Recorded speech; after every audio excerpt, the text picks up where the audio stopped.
അസ്സലാമു അലൈക്കും. ഇടയ്ക്കൊരു ബ്രോസ്റ്റിന് പൂതിയ കേട്ടോ. അപ്പോൾ വീട്ടിൽ തന്നെ ഉണ്ടാക്കലാണ്. എപ്പോഴെങ്കിലൊക്കെ പൂതിയ നമ്മൾ പുറത്ത് പോയി കഴിക്കില്ല കേട്ടോ. നമ്മുടെ അടുത്തുള്ള മസാല നമ്മളെന്നെ ഉപയോഗിക്കും. അപ്പോൾ കുക്കറിൽ ഉണ്ടാക്കണേ. കുക്കറിൽ എണ്ണ ചൂടാക്കിയതിൻ്റെ ശേഷം മസാലയൊക്കെ 6 മണിക്കൂറും വിട്ട് വെച്ചാൽ കേട്ടോ. നമ്മൾ കുക്കറിൽ ഉണ്ടാക്കുമ്പോൾ എപ്പോഴൊന്ന് എണ്ണ ചൂടായതിന് ശേഷം ഒന്ന് ഇളക്കി കൊടുക്കണം. അപ്പോൾ ആ എണ്ണൻ്റെ ആ ചൂടെല്ലോടത്തേക്ക് എത്താൻ വേണ്ടിയിട്ട് ഒറ്റയടിക്ക് നമ്മൾ കോഴി ഇട്ട് കഴിഞ്ഞാൽ കോഴിയുടെ ഭാഗമൊക്കെ ഇതാവും, പെട്ടെന്ന് ചൂടിച്ചാവും. ഒന്ന് ഇളക്കി കൊടുത്തതിൻ്റെ ശേഷം ആ ചൂടൊക്കെ എല്ലായിടത്തും എത്താൻ വേണ്ടിയിട്ട് ഇളക്കി കൊടുക്കുക. ഇതാ നല്ല തിളച്ച എണ്ണയ്ക്ക് ഇട്ട് കൊടുക്കുക കേട്ടോ. ഏകദേശം ഒരു 9 മിനിറ്റ് കഴിഞ്ഞതിന് ശേഷം പൊരിച്ചെടുത്താൽ മതി കേട്ടോ. വീട്ടിൽ നിന്ന് തന്നെ ഉണ്ടാക്കിയെടുക്കലാണ് ചെയ്യാറ്. അപ്പം ഇടയ്ക്കൊരു വീട്ടിലുണ്ടാക്കുമ്പോൾ ഒരു അര ബ്രോസ്റ്റ് എങ്ങനെയാണ് തിന്നോട്ടോ. പുറത്തുനിന്ന് കാണുമ്പോൾ 2 പീസ് തിന്നലുള്ളൂ. നമ്മുടേതായ മസാലയിൽ അടിപൊളിയായിട്ടുള്ള ഇതിലാട്ടാ. ഇതിൻ്റെ ആ ഒരു സോഫ്റ്റ്നെസ് എത്ര ഉണ്ടെന്നുള്ള നെക്കാതെ കണ്ടില്ല. ഞങ്ങൾ നിൽക്കുമ്പോൾ കണ്ടതാ കൈ താന്നുകൊണ്ടില്ല. അത്രത്തോളം സോഫ്റ്റ് കേട്ടോ എല്ലാ പാകും. അങ്ങനെ അതിലേക്കുള്ള കിഴങ്ങ് പുറത്തുനിന്ന് വാങ്ങും. അതൊക്കെ ഉണ്ടാക്കുമ്പോൾ നേരെ പാടാവും. തൂമുള വീട്ടിലുണ്ടാക്കും. സോസ് അതായത് കെച്ചപ്പും പുറത്തുനിന്ന് വാങ്ങും. പിന്നെ അതിലേക്കുള്ള റൊട്ടി, ആ റൊട്ടി നമ്മളിവിടെ ഉണ്ടാക്കണം കേട്ടോ. ഇതാ അല്ല മൈദ കുഴച്ച് നമ്മൾ തന്നെ വീട്ടിൽ പ്രിപ്പയർ ചെയ്യണം കേട്ടോ. പുറത്തുനിന്ന് ചിലപ്പോൾ വാങ്ങലുണ്ട്. ഇന്ന് നേരം കിട്ടിയപ്പോൾ ഒക്കെ വീട്ടിൽ തന്നെ സെറ്റ് ചെയ്തൊക്കെയാണ് അല്ലേ.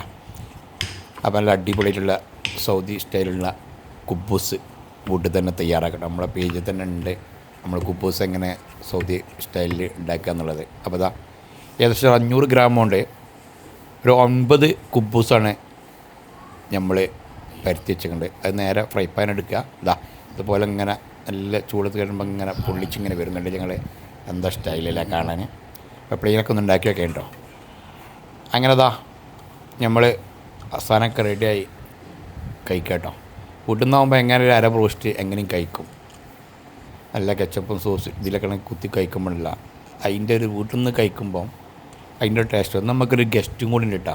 നമ്മുടെ പ്രിയപ്പെട്ട സുഹൃത്ത്, നമ്മളെ ഗസ്റ്റ്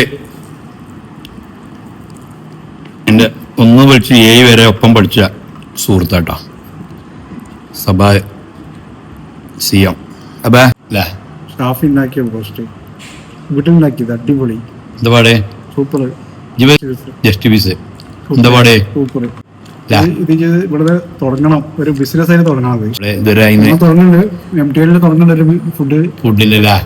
അപ്പൊ അതിലേക്കാണ് അപ്പോൾ അത് ഷാഫി എല്ലാം കുക്കിംഗ് ആയതുകൊണ്ട് നമുക്ക് തുടങ്ങും ഞങ്ങളത് താമസിയാതെ. Super piece. നേരത്തെ തന്നൊരു പീസ്, രണ്ടാമത്തെ പീസ് മതി. നമ്മളെ റൊട്ടി പാടേ സൗദി റൊട്ടി ഉണ്ടാക്കിയതാണ്. സൂപ്പർ റൊട്ടി. നമ്മള് ഒമാലി ഇത് കഴിക്കണ ഒരു പ്രതിനിധിയില്ലേ. Okay thank you. അപ്പോഴേ നമ്മൾ ബ്രോസ്റ്റിൻ്റെ ഒരു രീതിയും കുബൂസ് ഉണ്ടാക്കണം, അതേപോലെ നമ്മളെ പൊട്ടാട്ടം ഉണ്ടാക്കണൊക്കെ ഒരു വീഡിയോ നമ്മൾ 10 ദിവസം അതിൻ്റെ കൂടെ ബ്രോസ്റ്റിൻ്റെ കൂടെ കിട്ടുന്നുണ്ടല്ലോ. 10 ദിവസം അല്ലേ കിഴങ്ങ് പൊരിച്ച് അതൊക്കെ ഉണ്ടാക്കുന്ന വീഡിയോ ഷാഫി പുള്ളായിട്ട് നമ്മുടെ പേജിലുണ്ട് കേട്ടോ. ആവശ്യക്കാർ വേണം എന്നുണ്ടെങ്കിൽ ടെസ്റ്റ് ചെയ്യണമെന്നുണ്ടെങ്കിൽ നമ്മളെ പേജിൽ നിന്ന് അടിച്ചു നോക്കിയാൽ കിട്ടും കേട്ടോ. അപ്പോൾ അന്നത്തെ വീഡിയോ ഒക്കെ അത്ര തന്നെയാണ്. അപ്പോൾ നമ്മൾ ബ്രോസ്റ്റിൻ്റെ മസാലേൻ്റെ മാത്രം കൂട്ട് സീക്രറ്റാണ്. അപ്പോൾ ഓക്കെ ഇൻഷാ അല്ലാഹ് ഇന്നത്തെ വീഡിയോ അത്ര കൊള്ളു കേട്ടോ. ഓക്കെ അസ്സലാമ.